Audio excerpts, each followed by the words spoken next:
All right, we got comp from Out of Spec Scoots. Well, also and DoorDash are coming together to build autonomous, self-driving kind of delivery, last mile, sidewalk driving robots. Sounds kind of crazy. And also, when they introduce themselves as a company, they introduced their TMB, their bike, as well as their TM quad, which were supposed to be manually driven and directed, right? These are bikes, these are micro mobility ways of transportation to deliver things and move people.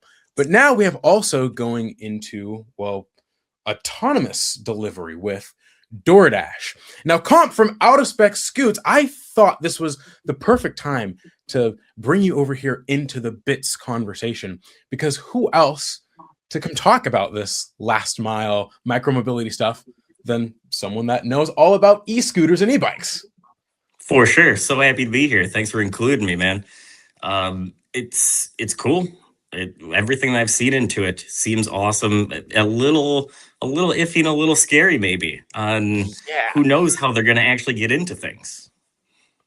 I am curious to see how this turns into if we're going to have even more of these robots, on the road delivering food. I mean, they already exist, Mhm. and we now have DoorDash looking to invest into a company that's looking to deliver more of that, make more of that.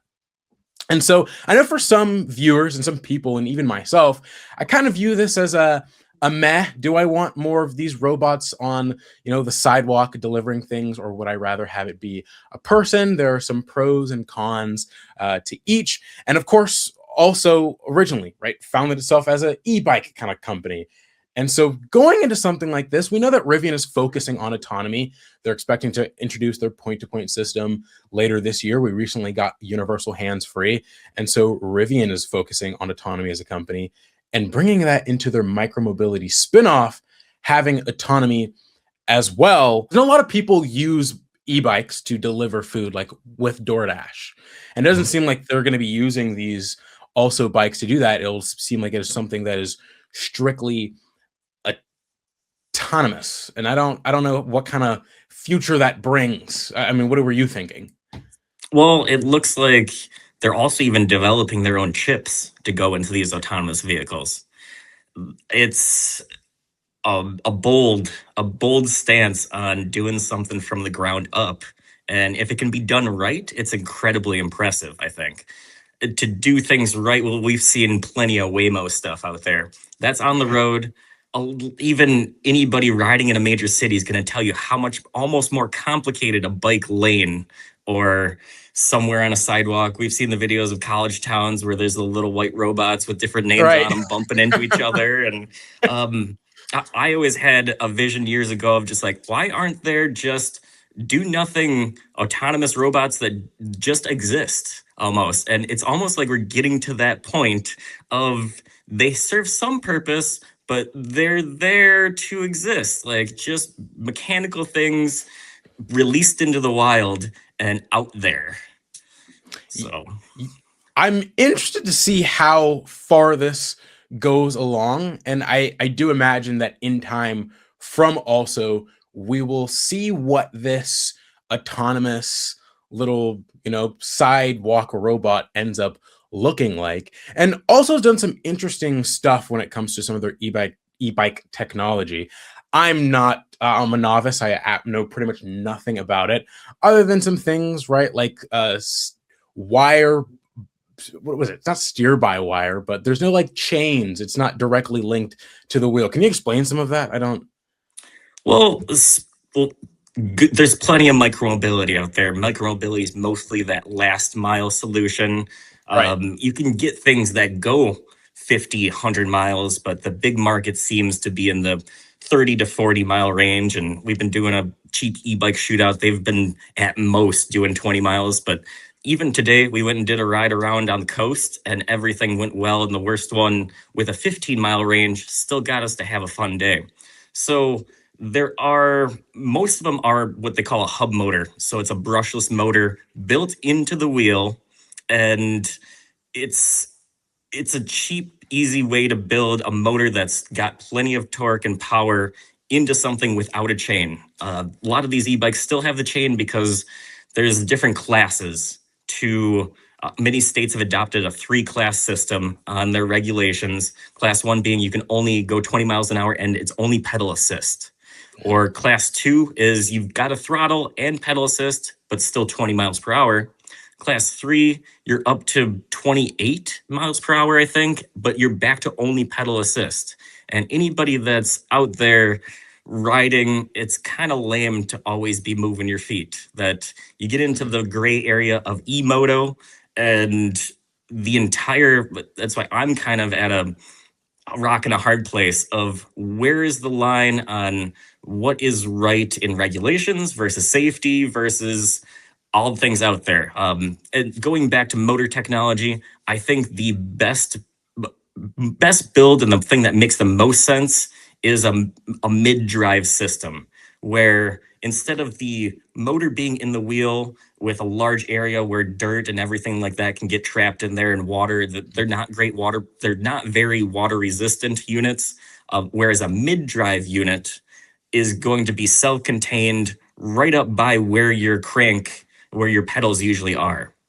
And it's up and out of the way, and it's still then very similar to an old Zero motorcycle using old brush motors, but this is now brushless.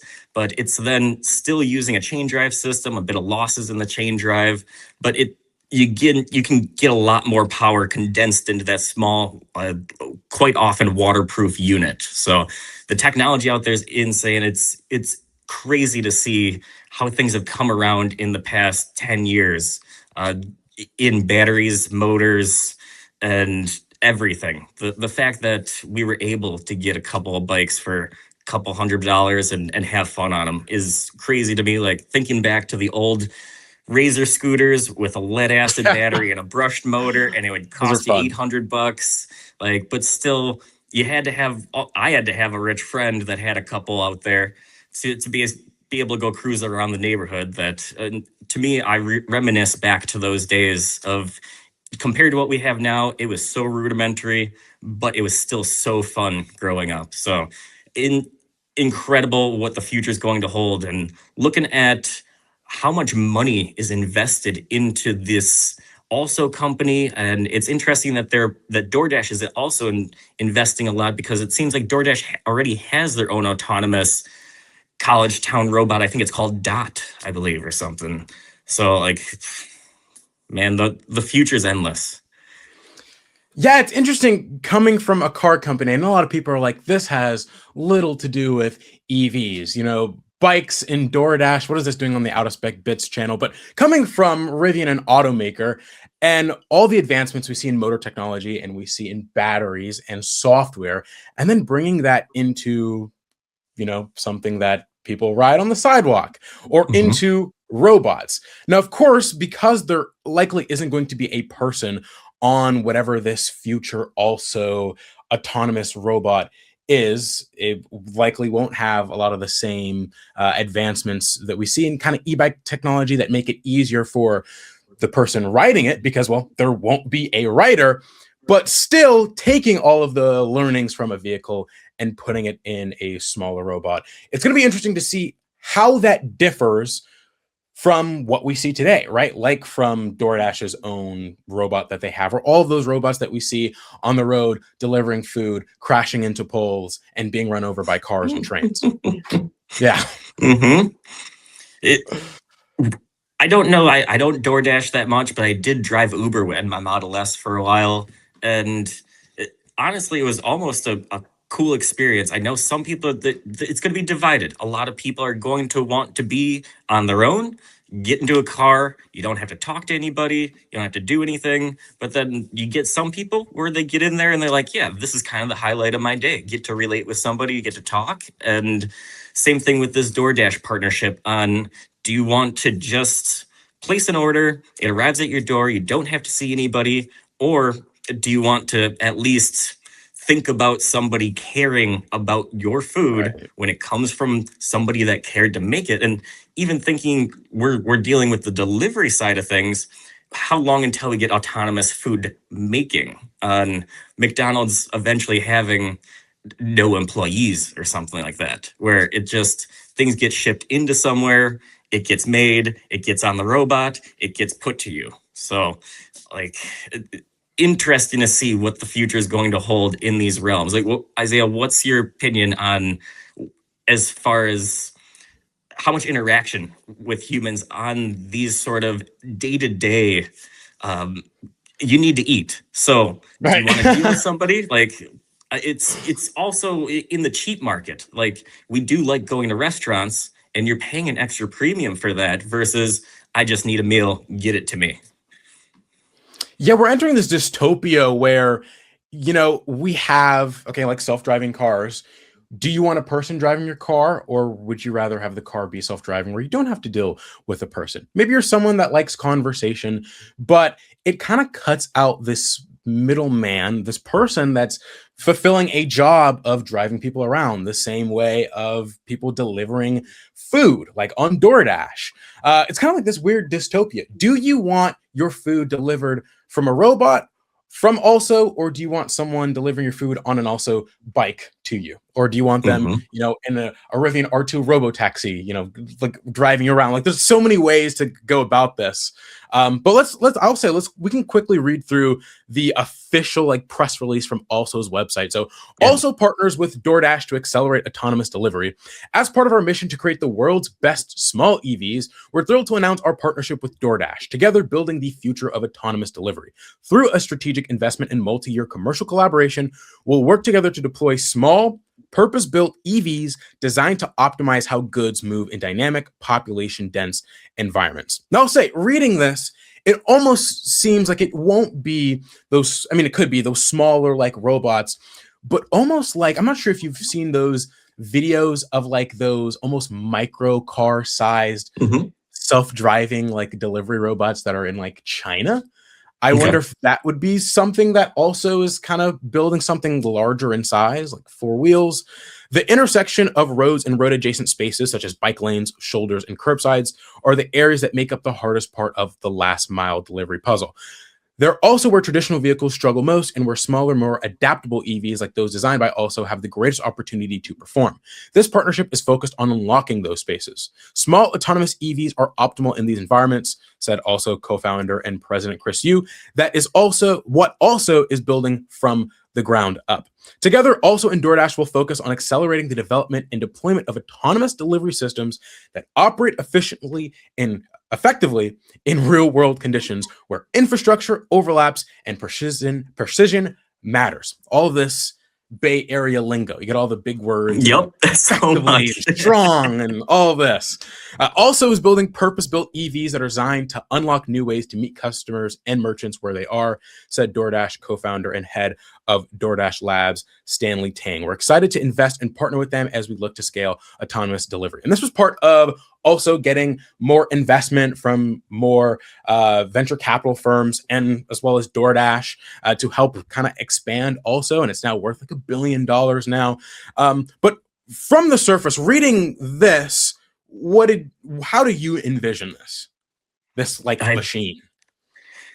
Well, Too and I big. think you're spot on with this being kind of like a marketing amalgamation of Bay Right. Area terms. And um, without pictures, I wish they would give us some sort of like scope of, hey, this is what we think it's going to be. But something, it's probably going to go up to 20 miles an hour and be blazing through bike lanes, maybe up and down some sidewalks, integrating some LiDAR in there. I'm one that if you have an old like radar detector, there is no using a radar detector out in any sort of urban areas because every BMW and Mazda, everything's emitting radar already. That it's Right. just it pings off of everything. So the EMF spectrum's gonna be full of stuff.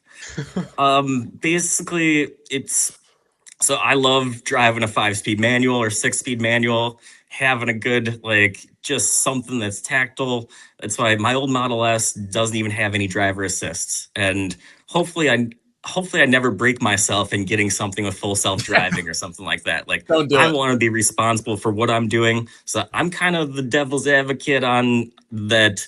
I like seeing this technology. I like seeing the advancement in it. It's something that if we're as a world we're just stagnant and we're not trying to improve and change things, we're not doing things. But it should be going into a fast food place and now there's nobody at the counter. You go and you type things in where you're better off going in and talking on your app. Me as an old man, I'm like, what's going on here? Like, so I think it'll be very interesting and I'm excited to see what's in the future. Will I participate?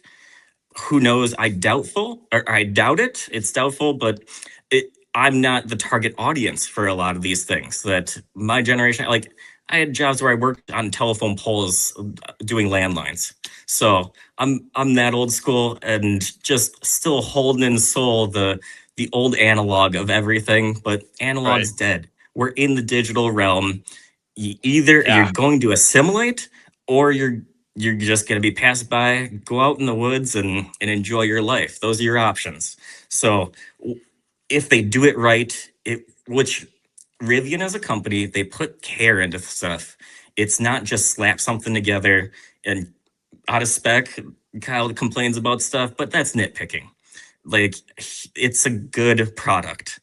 They make decent stuff. I haven't ridden this also bike, their e-bike that they've got, but the video that out of spec put out, it seems like a cool unit. Is it at a comp price point? No, but I'm again not the target audience. So I love that I'm able to be an outsider looking in with a different point of view of a lot of these things. That I think that whatever they do, and DoorDash as a company, it seems like they've succeeded. They're putting money into this. They're putting money into advancing sensors and their own robots. Who knows where they're being made, but still, it's money that's going into the advancement of human society and convenience. Not necessarily that we need more convenience, but the ability to use it if it's there. I think that is perfectly said. We are entering this mix of the world advancing, and that's really what it is, but it's also, is that what everyone kind of wants? And I'll leave this up to the viewers.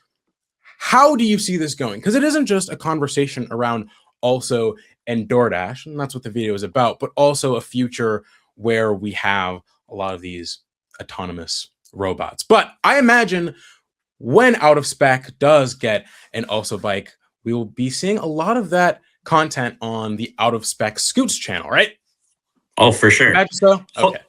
Anything that we can get our hands on, I will ride and I will talk about and try to break and tear apart and give people the actual data on what these things are. Well, awesome. Well, of course, we'll have the Out of Spec Scoots channel in the description. And yeah, let us know what you guys think of this weird dystopian autonomous future. It went from Rivian and cars to now we're talking about sidewalk robots. Thank you guys so much for watching. It was a pleasure, man. Thank you so much for having me. Thank you, man. Yeah.